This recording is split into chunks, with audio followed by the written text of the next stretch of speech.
Assalamualaikum warahmatullahi wabarakatuh.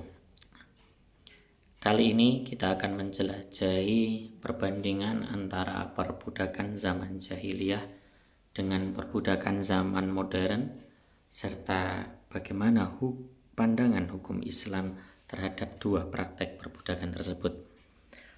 Sebelumnya mari kita awali dengan memahami konteks perbudakan pada zaman jahiliyah.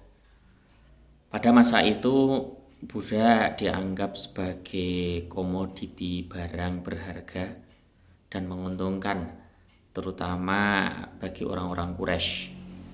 Budak diperoleh melalui tawanan perang atau dibeli dari pasar yang memang menjual khusus budak di berbagai wilayah. Nah, inilah yang kemudian di zaman itu menciptakan sistem perbudakan yang meluas. Mereka diperlakukan tanpa kemanusiaan, seperti binatang, tinggal di dalam kandang, bekerja tanpa perhatian, tanpa diperhatikan kesehatannya, dan bahkan dapat dijual di pasar. Lalu, bagaimana Islam merespon perbudakan pada zaman itu? Islam memberikan jalan keluar dengan mendorong pembebasan budak melalui sanksi pembebasan sebagai denda atas berbagai kesalahan, antaranya sebagai pembayaran kafaroh, pembayaran denda atas hukuman pembunuhan yang tidak disengaja dan lain sebagainya. Islam juga memberikan perlakuan yang baik, sehingga dalam agama Islam ada motivasi-motivasi entah itu dari Nabi ataupun dari ayat Al-Quran yang menjelaskan tentang keutamaan dalam memerdekakan budak. Sehingga setelah Islam datang, budak diperlakukan dengan baik, diberikan hak, dan dianggap sebagai saudara yang harus diperlakukan dengan hormat. Islam memberikan fasilitas pembebasan seperti seperti pembayaran kafar dan sebagainya.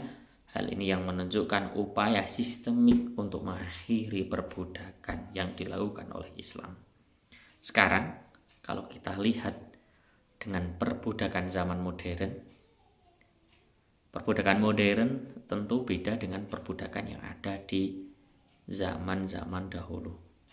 Perbudakan modern ini memiliki ciri-ciri, diantaranya adalah sebagai perampasan hak kebebasan, hak kenyamanan, hak kesejahteraan, kehormatan, dan penyiksaan yang masih eksis dalam relasi majikan dan buruh modern.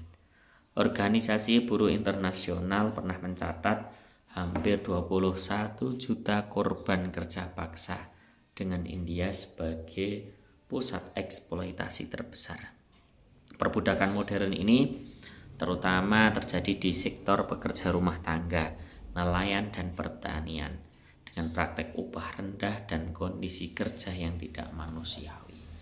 Tindakan merampas kehormatan seperti perdagangan manusia untuk bekerja seks masih terjadi dalam budak modern. Hal inilah yang menciptakan tantangan serius.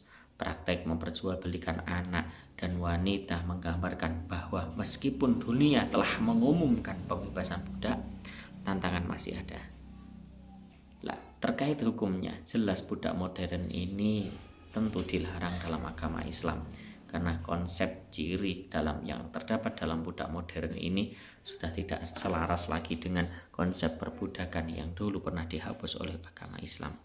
Dan hari ini budak modern, tentu para ulama sepakat hal ini tidak diperbolehkan, karena kita tahu ada satu kaidah dalam fikih yang mengatakan al-hur la yadkhulu tahtal yad, sehingga yang artinya seorang yang merdeka tidak bisa diberi, tidak bisa menjadi kepemilikan orang lain, sehingga tidak bisa diperjualbelikan, sehingga tidak bisa diperdagangkan, dan dia harus diberi hak-haknya.